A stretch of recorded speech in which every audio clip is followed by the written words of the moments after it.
Hi, welcome back to Movie Digest. In this video I will explain the 2022 horror thriller movie, titled The Black Phone. Spoilers ahead. Watch out and take care. The movie begins in Denver, Colorado 1978, at a baseball game. Finney Blake is pitching the ball, while his sister Gwen cheers him up. Finney throws the ball to his opponent, Bruce Yamada, who misses the first two balls but hits the last one out of the park and scores the home run. Their team gets excited, while Finney is sad about their loss. Later Bruce commends Finney and calls his arm a mint.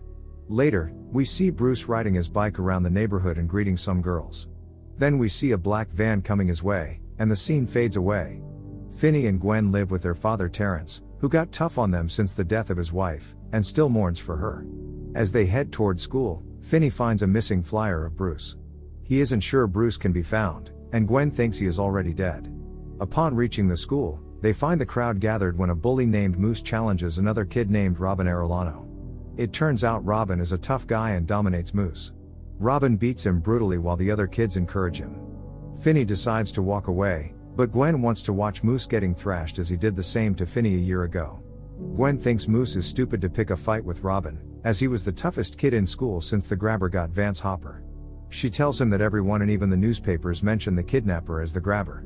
During class, Finney looks at a girl named Donna, whom he likes but doesn't dare to tell her about it. After the class, Finney quickly rushes out to escape the bullies and ends up in the bathroom, but those bullies follow him there and call him names. Just then, Robin shows up. After realizing what's happening, he threatens to thrash the bullies if they ever mess with Finney. Later, Robin tells Finney that he must stand up for himself one day.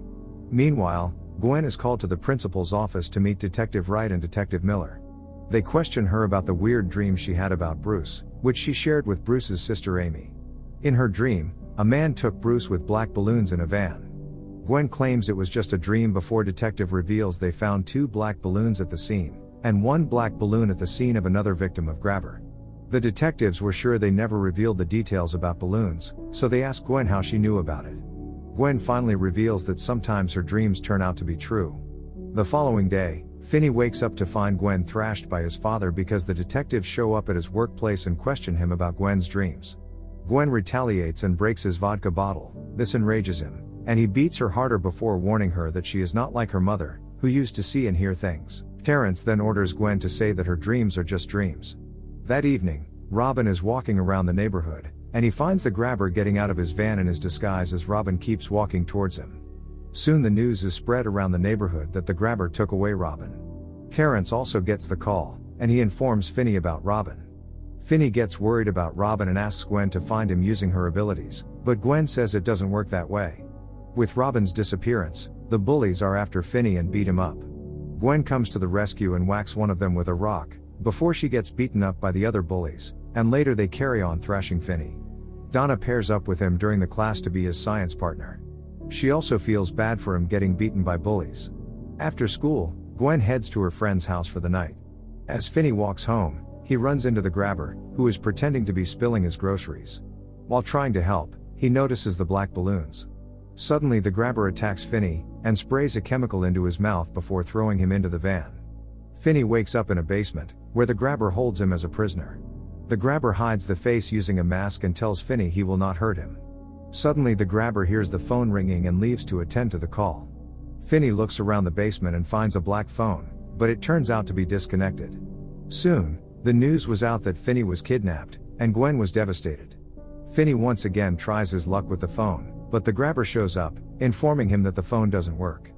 Finney finds him nervous, so he pleads with the grabber to let him go and assures him he won't say anything. Finney then threatens he will scream and someone upstairs will hear him. The grabber laughs it off because no one can hear him as he soundproofed the basement himself. He then orders Finney to hang up the phone, as he claims he once heard the phone ringing and thinks it was because of static electricity. After the grabber has left, Finney screams for help, but there is no way anyone can hear him. Suddenly the phone rings, which startles Finney. He eventually picks up, but no one responds from the other end. Later that night, Finney wakes up to find the grabber is watching him. Finney tells him he is hungry, but the grabber leaves by saying he has to wait. Later, the phone rings again, and this time he hears the voice of Bruce, who reminds the baseball game calling his arm a mint. However, Bruce couldn't remember his name. Bruce tells him there is a dirt section in the hallway floor where the tile is loose, and he wants Finney to dig it and find out the other side. Finney finds that spot, starts digging, and flushes the dirt down the toilet. Meanwhile, Gwen dreams of Bruce's life with his parents and how he got kidnapped by the grabber. She also sees Finney locked up in a house and screaming for help. Gwen leaves with her bike and starts looking for that house. The grabber finally brings him some food. Finney suspects he has mixed something in it, but the grabber assures him the food is clean, and he leaves the door unlocked. As Finney approaches the door, the phone rings again. This time it was Billy Showalter, a local paperboy. He appears behind as he keeps talking to Finney and reveals unlocked door is a trap, as the grabber is waiting for him with a belt. If he tries to leave, the grabber will punish him with that belt until he passes out. Billy mentions he left a long cable under the wall. Finney pulls it out, grabs the rolled mat, and uses it to slide the cable to the window grill. He tries to climb his way up, but fails as his weight pulls out the grill, leaving no way to climb up. Gwen has another dream, where she sees Billy delivering newspapers with his dog, before the grabber takes him away.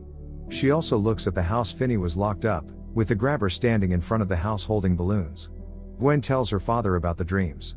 He reveals that her mother also used to see and hear things, and eventually they told her to do terrible things, which drove her to take her own life, so he doesn't want Gwen to have a future like that.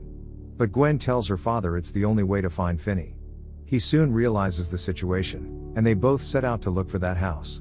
Detectives Wright and Miller go around the neighborhood. At one house, they speak to a man named Max, who is investigating the missing kids and currently living in his brother's house.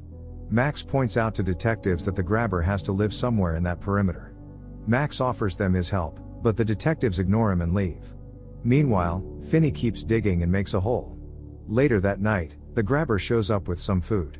He asks Finney his name, and when he lies about it, the grabber gets angry and throws him a newspaper with news of his disappearance. The grabber leaves the door unlocked once again.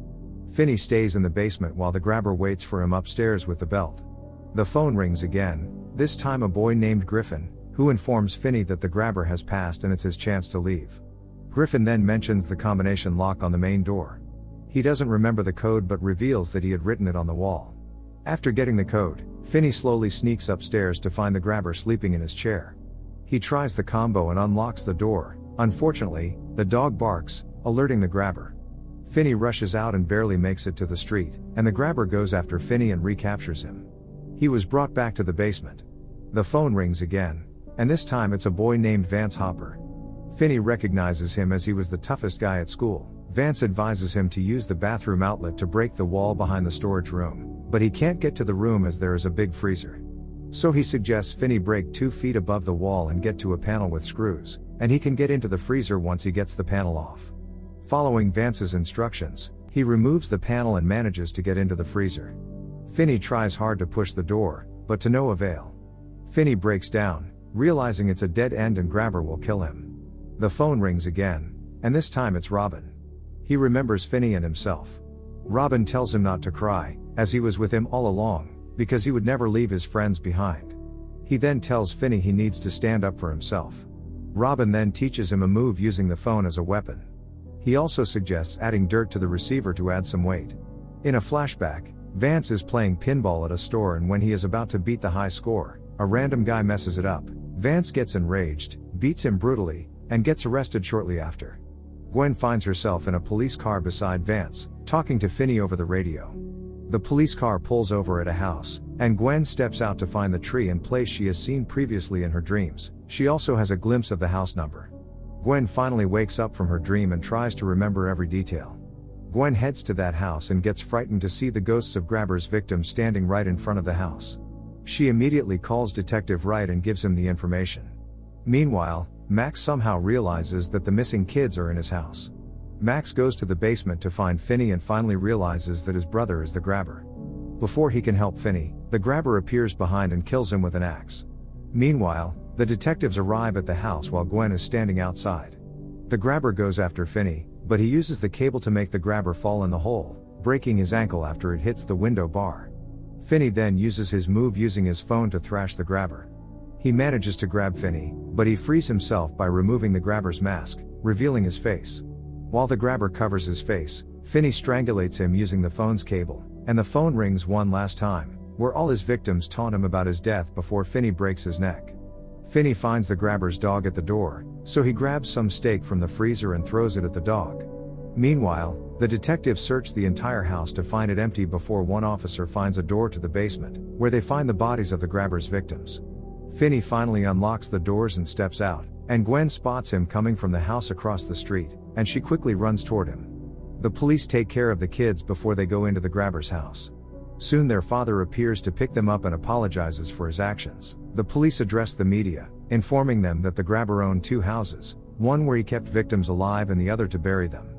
Finney returns to school, and he is now more confident than ever while the kids talk different theories on how he killed the grabber, and his bullies are in shock.